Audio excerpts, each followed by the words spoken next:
कुछ भी जौन ई वस्तु देखे के मिलता इस सब कुछ विश्व रचयिता विश्वकर्मा भगवान के देहल हो।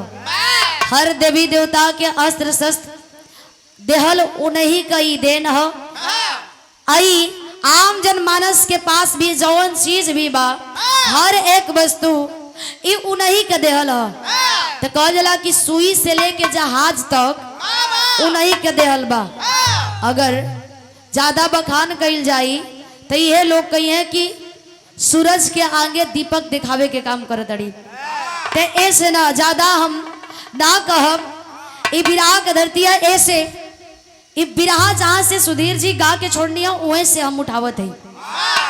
आई तो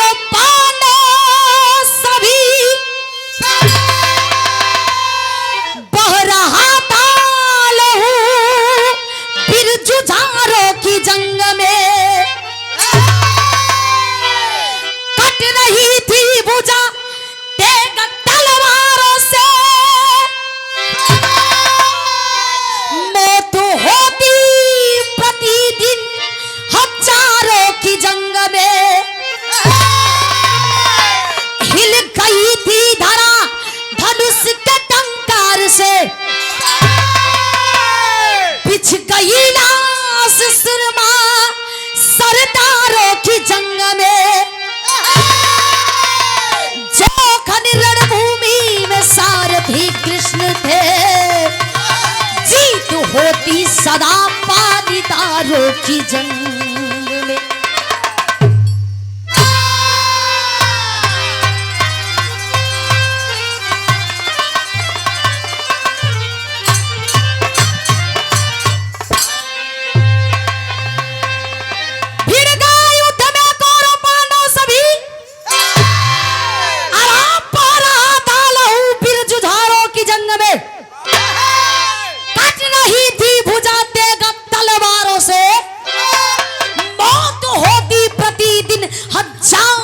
जंग में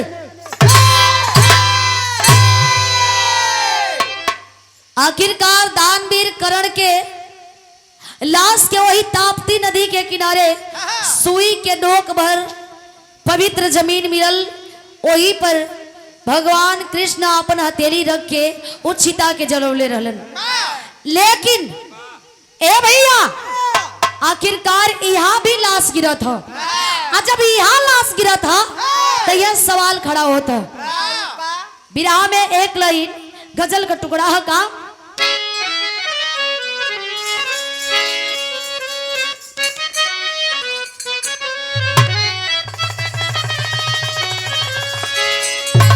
कोनो आशिक कहले बका हर जब प्यार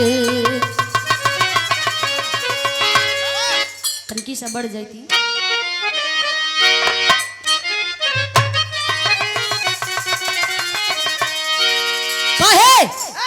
हर जब प्यार किया तो जब प्यार किया तो डरना क्या जियो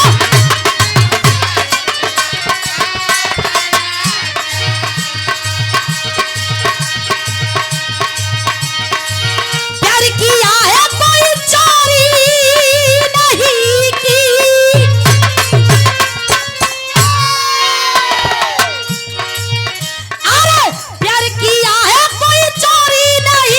छुप छुप के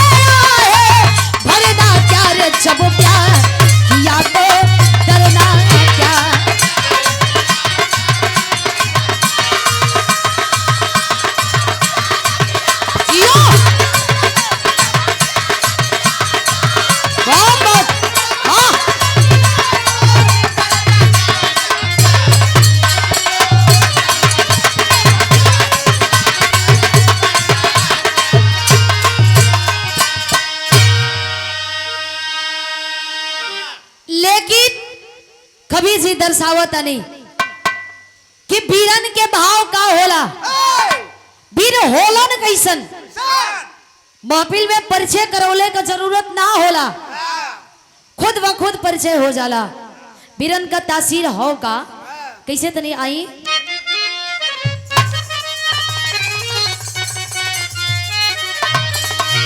हर मच्छी गईले तूफानवा पानी पे, मच्छी गईले तूफानवा पानी पे।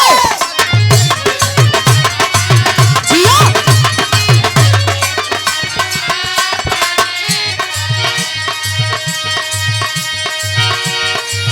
पानी पे परिवार भिड़े, अरे पानी पे परिवार भिड़े, हन के सपनवा पानी पे रे मच्छी गईले तूफानवा पानी पे। जिया शाबाश, ओ हो शाबाश।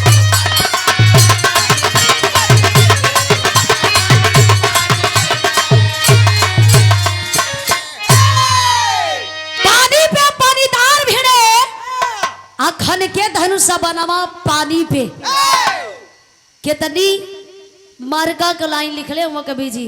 पानी पे पानीदार मरद जबान दे के मुंह करे लन्ना, अपने जबान पर अडिग रहेलन।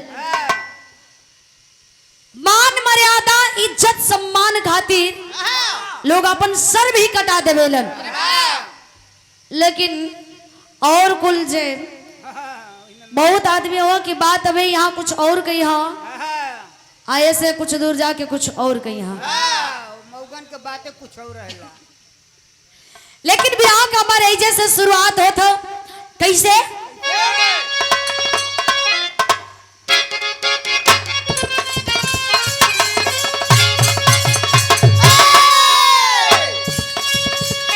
लहू उमड़ गया महाभारत की लड़ाई में,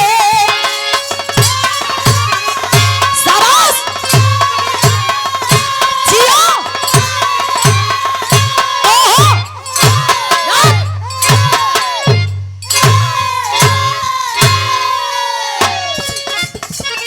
भिड़ गया युद्ध कौरव पांडव भाई भाई में।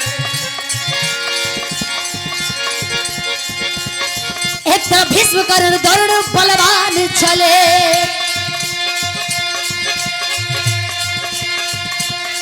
एक तरफ पांच पांडव संकृष्ण भगवान चले। कभी धरती पर ऐसा ना कोई संग्राम हुआ,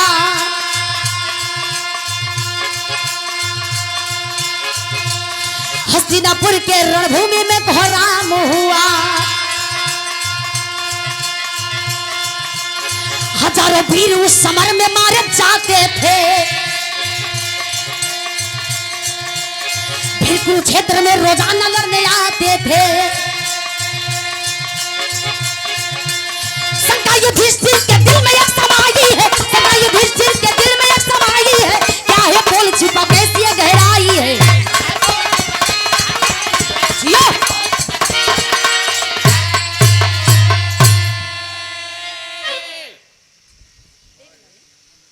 ए भैया, युधिष्ठिर के मन में शंका का विषय बन गई। कौनी बात के लेके, और केदार यादव जी के भतीजा आर्मी मैन हमारे धर्मेंद्र भैया पुनः ये 100 रुपया दे के आशीर्वाद दिले बनी। बहुत बहुत प्रणाम बा भैया के आशीर्वाद की कामना बा। ए बाबू, युधिष्ठिर के मन में शंका का विषय बनल हो कि जौन रोज कुरुक्षेत्र में लाश बिछेला, आखिरकार उलसिया होला का। यहाँ खून के नदी बहेला तो सुबह भैला साफ सुथरा कैसे हो जाला, वो खुनवा होला का। प्रश्न उठौले वन कृष्ण भगवान से, जाके पूछत वन कि प्रभु रउआ त राउर महिमा अपरंपार है, रुआ अंतर्यामी है तरी हई हो प्रश्नवा के जवाब दे देती हमें पहुंचत नहीं बा। आखिरकार पूछत हुआ कृष्ण जी समझावत हुआ कलन की भैया अबे सबर करा ई जवन आग धधकता है आग में मत जरा अबे सबर करा सबर का फल बड़ा मीठा होला समझावत हुआ। लेकिन महाभारत में लड़े खातिर आयल के फिर में एक लाइन बड़ी पुरान गीत लग गई।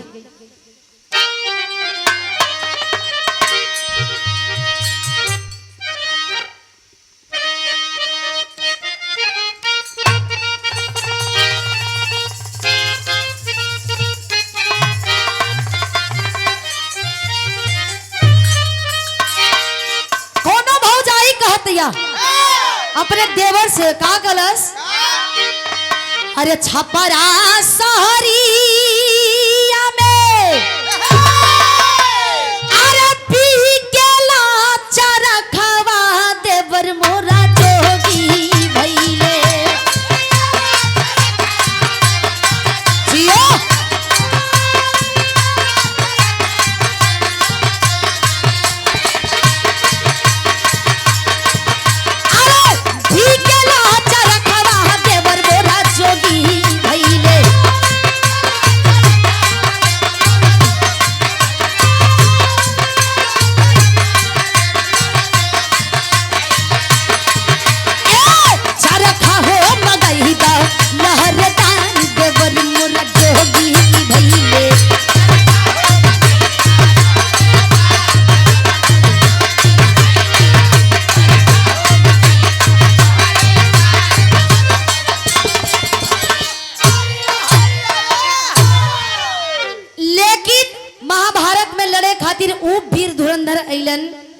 छिनकर ए धरती पर कोई जोड़ा देवे वाला ना रहल।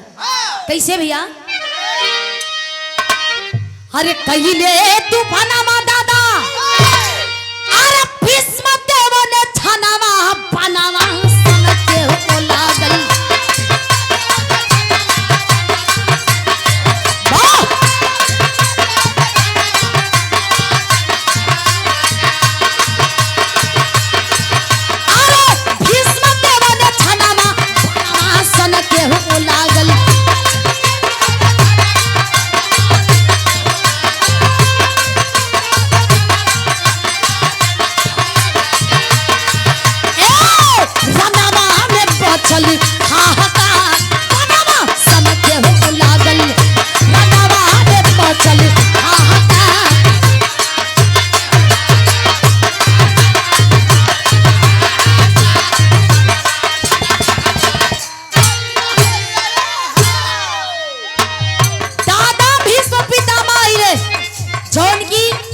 धरती पर उनकर बाण के जोड़ा देवे वाला कोई वीर ना रहल आ यही बात के उनकरा मैं भी रहल। लेकिन प्रभु कहते हैं कि जहां मैं तहां मैं नाही कैलन का के जागल बल वीर मैया मरले कलाख मुदैया बुढ़ऊ के मरले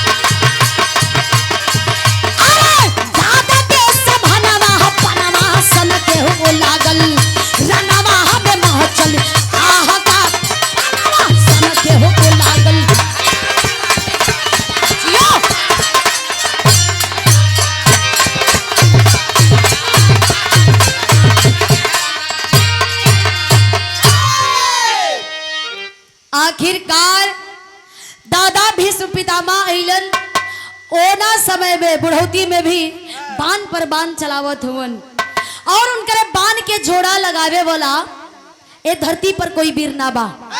वाकई में दादा भीष्म पितामह भीष्म थे।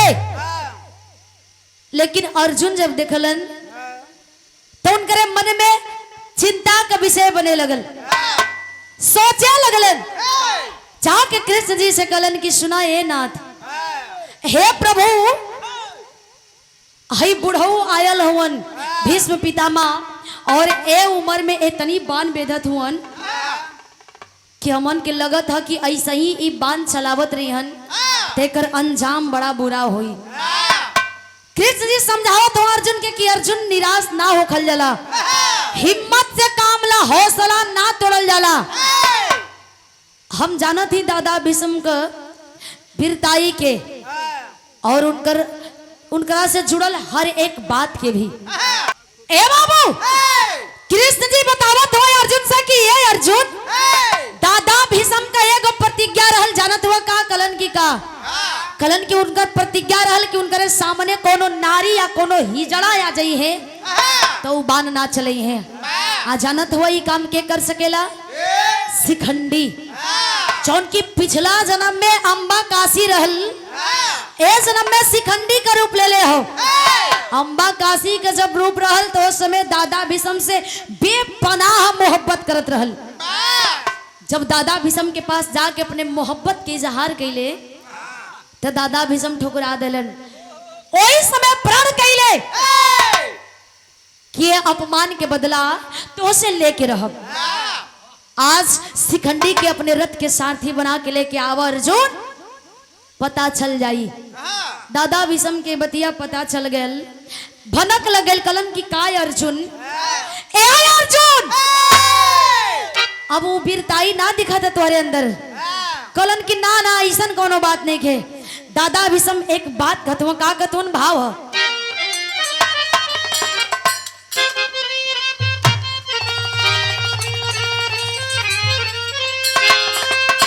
देखाई ओ जमाने में गुरु जी लोगन गावत रहलन, कोनो मेहरारू कहत वे तनिक सा झलक ह कैसे, आर झुलनी पे बुड़ानी, आर झुलनी पे उड़नी, आर हई जहाजिया उड़ादा, आई जहाजिया उड़ादा, आ हमार पाय जे बुरा हीरा जड़ा दो।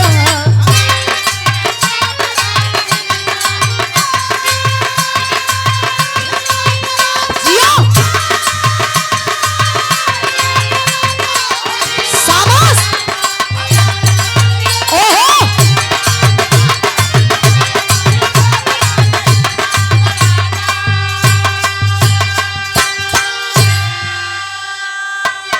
लेकिन कहानी के समझ लई।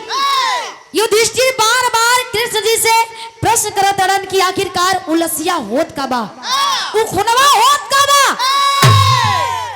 बता देता प्रभु। लेकिन कृष्ण जी धीरे धीरे धीरे दिन पर दिन बढ़ावा जात बढ़न कतल की सबर धरा सबर धरा सबर धरा।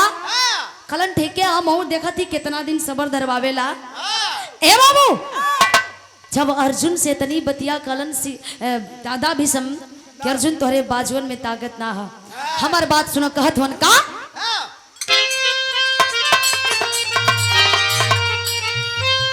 आरे गिरगिट चला ले बा, आरे हाय गिरगिट चला ले बा, आरे हिलावे पहाड़वा, आरे हिलावे पहाड़वा, आ लड़े अइले हो हमसे मऊगा ही जड़वा।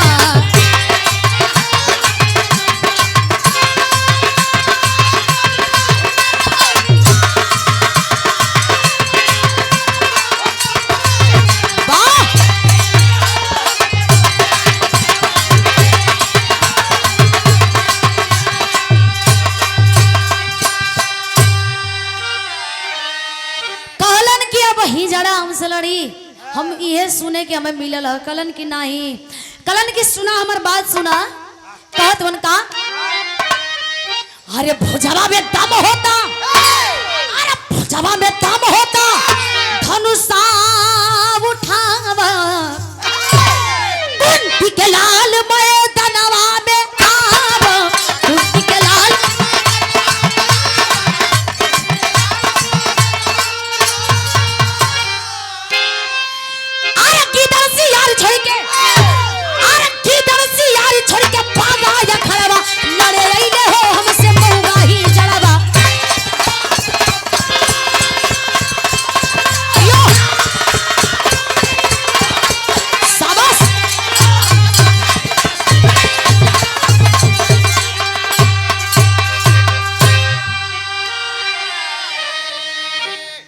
कलन की अर्जुन हम सब तोहर चाल समझत हई। कलन नहीं ऐसा कोनो बात ना हो, कलन ऐसा कोनो बात है। ए अर्जुन हमसे मत बढ़ियावा, आई देखा तारा ना बुढ़ौती आ गई, सब कुछ हम देखले बानी यही उम्र में। तब तक से हमें वार्तालाप होत बा, ललकारत बड़न दादा भीष्म अर्जुन के। तब तक से शिखंडी सामने आके कलश किया, बुढ़ऊ हो गई तोहर खेला खत्म।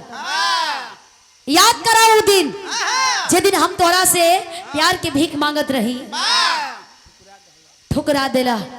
आज हमार प्रतिज्ञा वो प्रण पूरा होके वाला बा। दादा भीष्म लाचार हो करके अपना धनुषा बाण धरातल पर रख देते हैं। धरातल पर रख दिए क्योंकि उनका प्रतिज्ञा था कि हमारे सामने कोनो नारी या कोनो हिजड़ा आई है तब बाण ना चलाई। प्रतिज्ञा के अनुसार दादा भीष्म धरातल पर बाण रख दलन, धनुषा बाण जब रख दलन, अर्जुन कृष्ण जी से नजर में नजर मिलावत हुआ। कृष्ण जी कलन किए, अर्जुन ताकत का हुआ, चलावा बाण जल्दी मारा। कलन की बाण चलाई, दादा भीष्म निहत्था हुआ। कलन की निहत्था देखत हुआ, अगर गलती से बाण उठा ललन, आपन प्रतिज्ञा के तोड़ देला, तब फिर तो कि भाग्य भर के मौका ना मिली। ऐसे पहले तू अपन बाण उठावा और दादा भीष्म परवार करा, निहत्था मत देखा। दादा भीष्म ताकत हुआ, दोनों लोगन के वार्तालाप के सुनत हुआ। तब तक से अर्जुन चढ़ा करके तमंचा धनुषा बाण खींच करके बेधने लगे। इतनी बाण बेधलन अर्जुन, इतनी बाण बेधलन कि दादा भीष्म तीर के सैया पर टंगा के कराहे लगलन। बतावल जाला कि दादा भीष्म के इच्छा मृत्यु के वरदान मिलल रहल कि जब तक ऊंचाई तब तक जी सकेलन। वो देखल चाहत रहलन कि महाभारत के लड़ाई के करे पक्ष में जाता। वो चाहतन तो वही समय अपने प्राण के त्याग देतन, लेकिन नहीं, देखल चाहत रहलन कि लड़ाई के करे पक्ष में जाता। अपने तो धराशायी हो गलवन। ए भैया, लेकिन होत कहा विराह के मरे आखिरी गीत लगत है।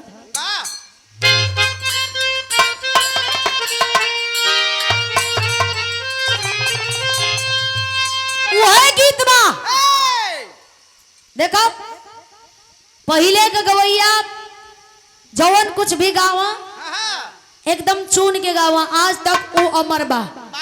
आजकल अमन केतनो नयका गावत है भैया। कहावत सही है, कहल गए कि नयका 9 दिन पुरनका 100 दिन खातिर ई अमर बा। ओ समय ताजा रहल, आज भी ताजा बा। आज जब तक बिरहा जिंदा रही तब तक ही ताजा रही। कैसे?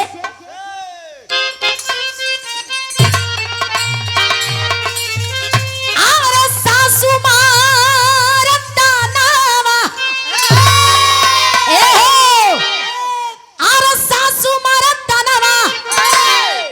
देखो हम गावत रहे, तू गावत रहा, हम सूत गए। एगो भैया आके नाराज होके कहते हो काहे सुतल है, उनके कहा बैठे के की वो कहा बेचारू समझत हुआ।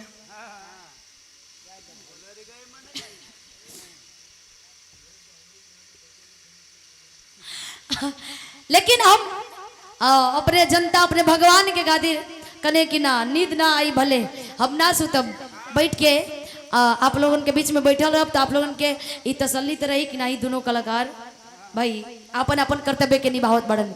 लेकिन हाई देखा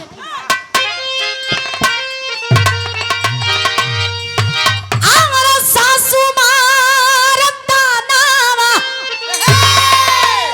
सासू मारता नावा, नदियो मारे तनवा रे तनवा, आई हो मारे ना कि तनवा, आई हो मारे ना कि हमारे भैया के सरवा रे तनवा,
बन के हार हो गई तब मन के ई जवानी बिरथान हो जाई। लड़कारत हुन कहत हुन का 1.5 दिन कारण रण में कईले लड़ाई।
हिम्मत गवाही देही तब तक डट के लड़ल जाई, पीछे ना हटल जाई, न तो ये जवानी जीते जी बिरथा हो जाई।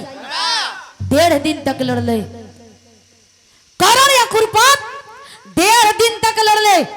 एक बाद वो लोगन के काम खत्म। धीरे धीरे वीर लड़त जात हवन, निकलत जात हवन, धराशायी हो जात हवन। लेकिन युधिष्ठिर के सवाल के जवाब खड़ा है। अबे जवाब ना देते हवन कृष्ण जी। बार बार युधिष्ठिर पूछत हवन कि प्रभु बता देती प्रभु, हमें बस जवाब दे दही और कुछ ना चाहिए। कलन की समय आवे दे सही, सही समय देख के हम तो ही बताई।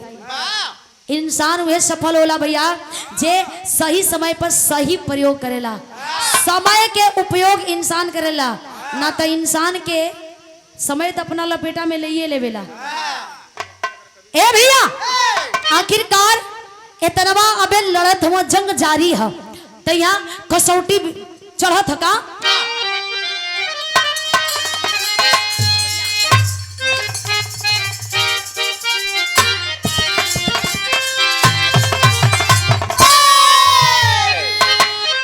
डंका बजाई दिहले रे कुंती, जिया शाबाश। ओहो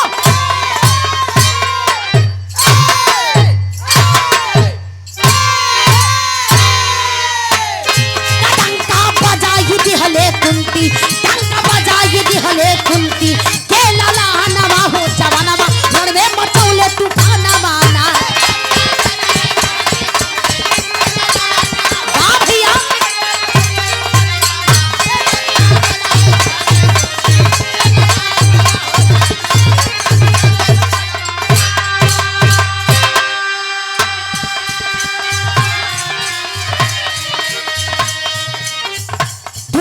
से जवान भिड़ल हुआ, लेकिन यहाँ लाइन बड़ा बारके का कभी जी देते हुआ का। तोरा चार है आये भैया जियो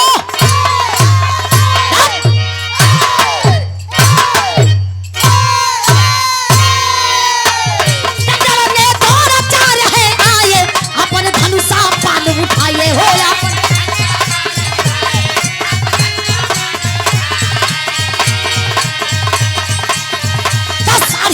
दिन कैले लड़ाई, अंत में वो कैले मराई।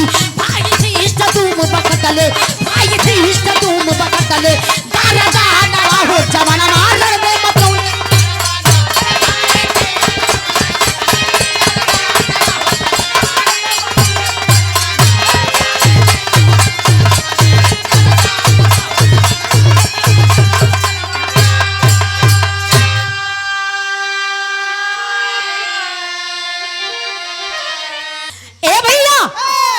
आखिरकार एकलव्य के गुरु द्रोणाचार्य जी अइलन। 3.5 दिन तक लड़ले, एक बाद उन्हों का काम खत्म हो गई। द्रौपद नरेश का सुपुत्र धृष्टद्युम्न इहो छप छप छप छप गर्दन काटत हुए। कोई कोई से हार माने वाला नहीं खे, ना कोई कोई से कम बा। कोई नहीं खे चाहत कि हम पीछे हट जाएं, सब कसौटी पर खड़ा बा। लेकिन विराह में शैली का भाव लगा था।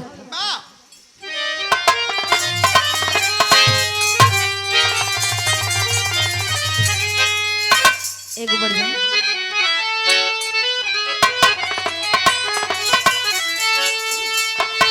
समर में सुरमा शेर चल दिया, ए भैया समर में सुरमा शेर चल दिया। निकले रणभूमि में योद्धा वीर दिले,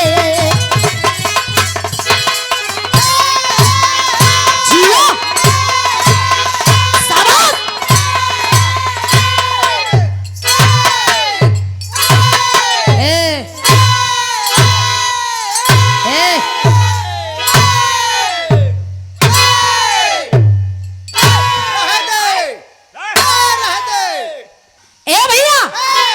सबर में सुरमा शेर चल दिया, तब निकले रणभूमि में योद्धा वीर दिलेर। कहलन युधिष्ठिर जी कृष्ण भगवान से कि सुना सुना प्रभु हमार बात सुना। हमारी लड़ाई है अंतिम चरण में, हमारी लड़ाई है अंतिम चरण में। बच्चे महाभारत में है दोनों भाई, बचा है नहीं कोई योद्धा समर में। देख लेंगे दोनों का हम बल वीरताई।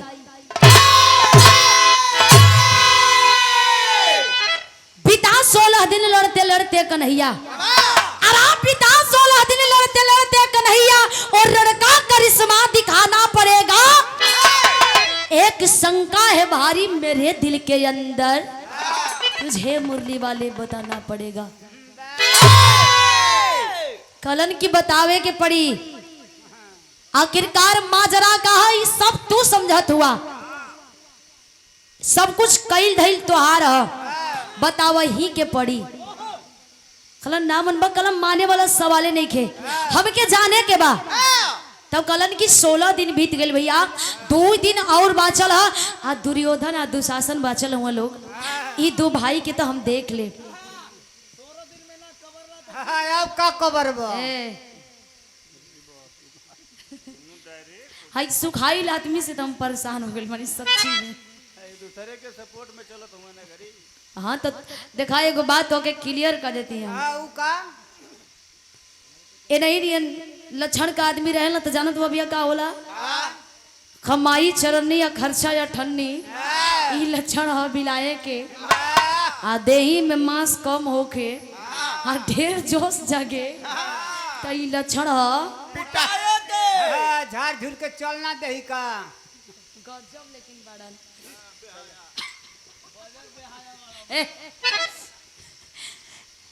बताओ तवन कृष्ण जी कलन की नाम मनबत अल्लाह सुना, या पापत कराई लगा था का।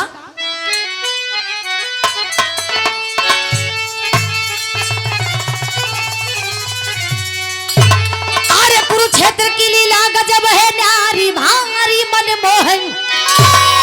अरे कुरुक्षेत्र की लीला गजब है न्यारी भारी मनमोहन।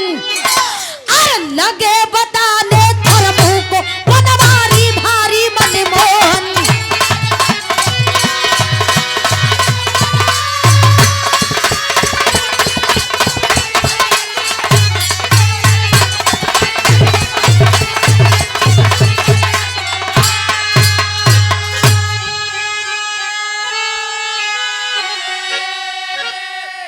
बतावे लगलन कृष्ण जी बतावे लगलन कलन ला युधिष्ठिर ना मन बा तला सुन ला, एक एक बात गौर से सुनी। हा बताओ तो का। अरे काल कराल बिकराल रूप धई आती एक अवरतिया हो। अरे खा जाती है सबके लाश को आके आधी रतिया हो। तधई के चरण जई हमन पुजारी भारी मनमोहन। अरे मंगी हा मंगनवा कही के तू मतारी भारी मनमोहन। कलन की घड़ी में जौनी समय रात के समय 12 बजी वही कुरुक्षेत्र में जाके सांझे छिप के देखिया 12 बजी वो समय काली कंकाली का रूप धर करके एक औरत आएगी, सारा लाश को खा जाएगी, सारा खून को पी जाएगी। हे युधिष्ठिर देखी हा तो जाके माफी मांग ली हा, पैर पकड़ के माफी मांग लिया। युधिष्ठिर कलन की ठीक बा, जैसे रहुआ कहले बनी ठीक वैसे ही हुई। बतौला के अनुसार जात हवन, आज जब जात हवन तो यहाँ आल्हा में बतावे पड़त का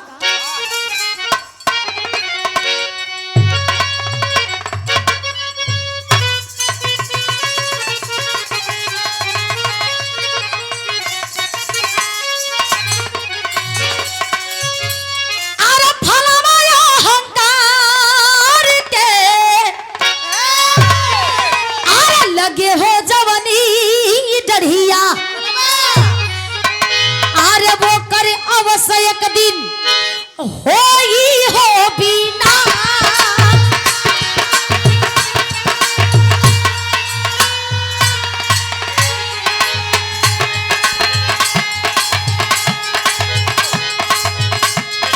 अभिमानी गुमानी के घमंड शुरू होला,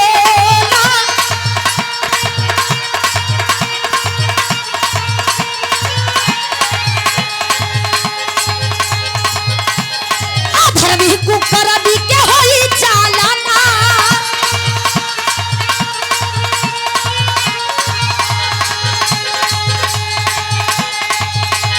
सगरो पता खावा धर्म के लहराना,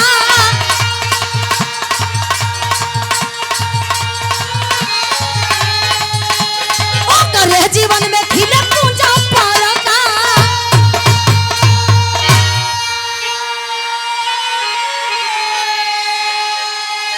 ए बाबू आखिरकार कवि जी कितनी सुंदर लाइन यहाँ दिले हैं। जौने पेड़ में भैया अहंकार के फल लग गई, ई पेड़ तो बस खाली एगो उदाहरण देहल गई बा। जौने इंसान के अंदर अहंकार हो गई वही दिन से पतन भी शुरू हो जाला, धीरे धीरे धीरे धीरे खत्म हो जाई, आदमी समझ में भी ना आई, खत्म भी हो जाई। ऐसे प्रभु भी कहते हैं घमंड मत करो, भगवान भी कहते हैं कि सब कुछ करो लेकिन घमंड अपने अंदर कभी मत पालो। धर्म का हमेशा विजय हुआ है। कैसे? अरे आके धर्म राज भीषण रात के समैया,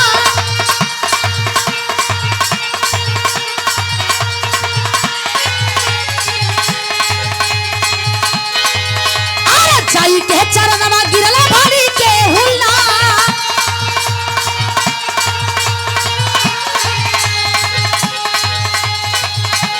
कहे चंडी देवी कहे का चाही मंगनावा,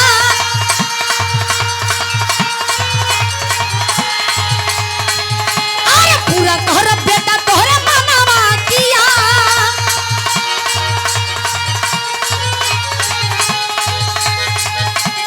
हमारा के चाही भाई जी के स्वर्ग लोकावा,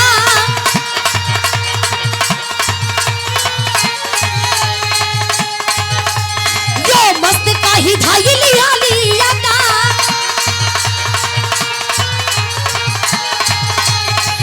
अरे रही चंडी देवी वो द्रौपदी भवनिया,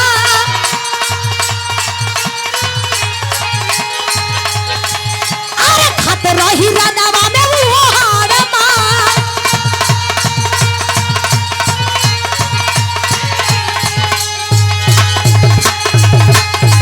अरे जीतली है पांडव महाभारत की लड़ैया,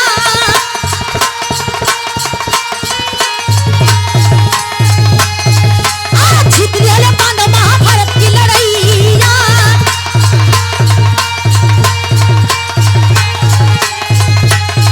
अरे धर्म के दुनिया में जागल बिसावा।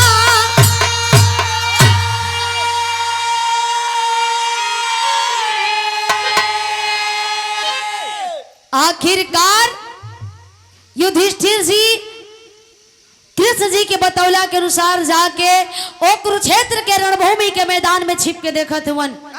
घड़ी में 12 बजल, काली कंकाली का रूप धर करके औरत आ रही है, सारा खून को पी रही है, सारा लाश को खा रही है। तभी सुबह में, हर सुबह में वो कुरुक्षेत्र का सरजमी, वो भूमि साफ सुथरा दिखाई दे रही थी। लेकिन हे भैया देखलन त जाके चरण में गिर गेलन, कलन देवी के हो, हमें माफ कई दा।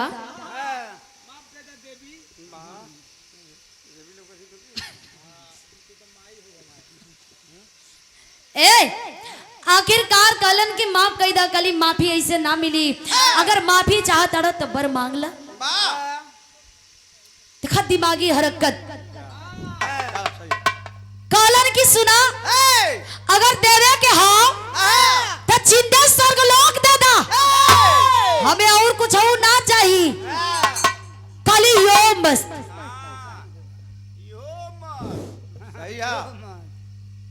आखिरकार अपने आप के जिंदे स्वर्ग लोक मंगलन युधिष्ठिर। भुला गिलन की 4 भाई और ही साथे में बाड़न। लेकिन वो औरत रहल के वही 5 पांडवों की पत्नी पंचाली द्रौपदी थी, 5 पांडवों की पत्नी। लेकिन पांडव दल के विजय भइल, पांडव दल विजय प्राप्त कैलन। युधिष्ठिर भुला गिलन की 4 भाई और ही हमारे साथे हुवन, अपने आप के खाली स्वर्ग लोक मंगलन।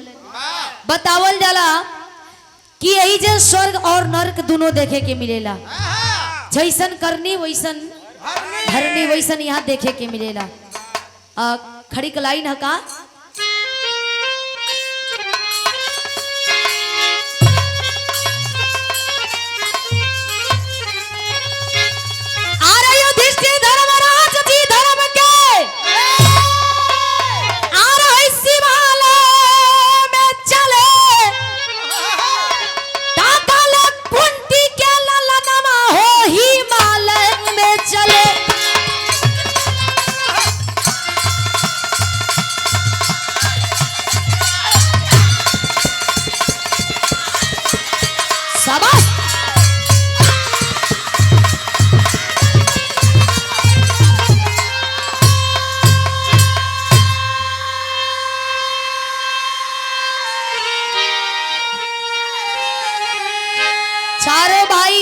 गईले।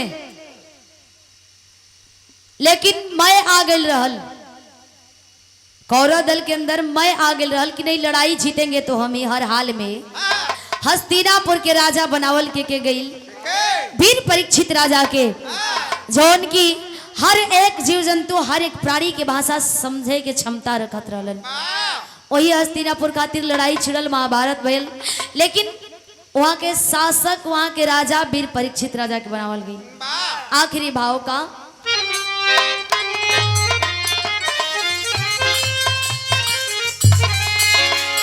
अरे पत्तू छे बरकासी बोलो सुख नंदन गुण गाए, रंजीत रवि नाम दे